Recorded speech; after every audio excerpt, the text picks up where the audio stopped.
Hi, my name is Jim Sunderwirth. I'm coming to you from my home here. It's from my swing. Hey, listen, I'm going to read you something. It's kind of cool. The earth is the Lord's, and the fullness thereof, the world and they that dwell therein. Think about it. The earth, the world is the Lord's, and those that dwell. Wow.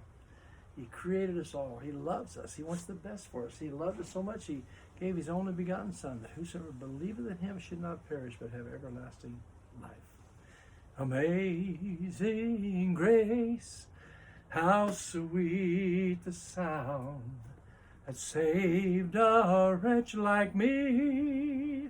I once was lost, but now I'm found.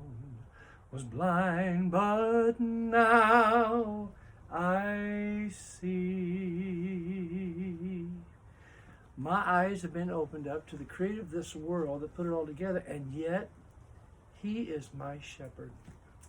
King David, what a king he was.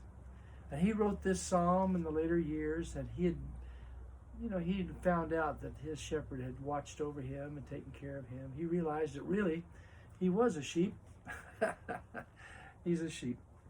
Like someone that needed taken care of, someone that needed to be defended, someone that needed to have fears taken away, and someone needed to be cleaned up like we all do sometimes. The Lord is my shepherd, I shall not want.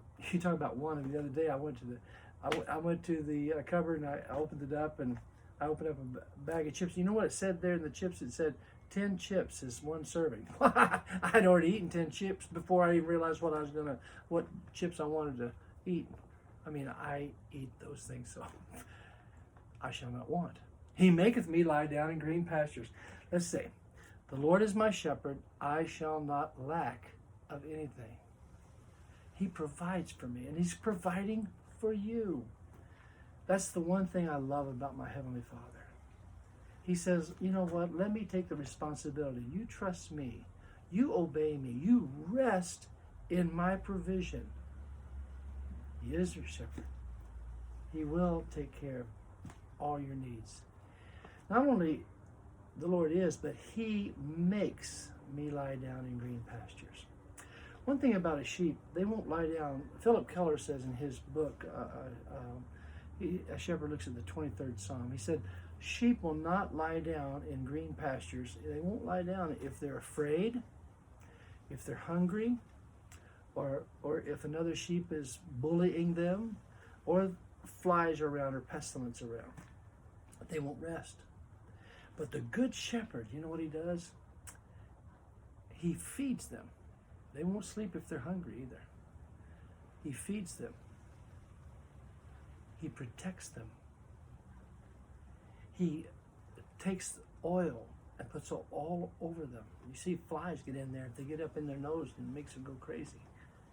But he protects them. He puts the oil on them. And he when he comes in, all the rest of the sheep settle down too. Nobody messes with each other when the shepherd's around. Now, any kind of wolf or any kind of fox or any kind of a bear can take a sheep. They can't take the shepherd, and when you're close to the shepherd, no pestilence is going to mess with you. No animal's going to come after you, because the shepherd, he says, thy rod and thy staff, they comfort me. You see, the rod that the shepherd has, he makes them lie down in green pastures. They're not afraid because those sheep know that rod. The rod he has is to ward off any of the enemies, ward off any of the animals coming after them. And the staff is there to help them if they need guidance, or if they fall in a ditch, that staff has a crook on the end, a long staff, and can pull them up out of any situation. That's the God we have. I want you to rest today in that fact. These few minutes we have today, remember, yeah, we're sheep. We need help. But remember, we have a good shepherd that won't leave you. He's not a hireling. He won't leave us. He's there for us. He feeds us. He protects us. He heals us. He's just that kind of God. Would you just think about that today? The rest of the day, just think about who you are and who he is. Father, be with us today. May we continue to be reminded of your goodness and your grace and your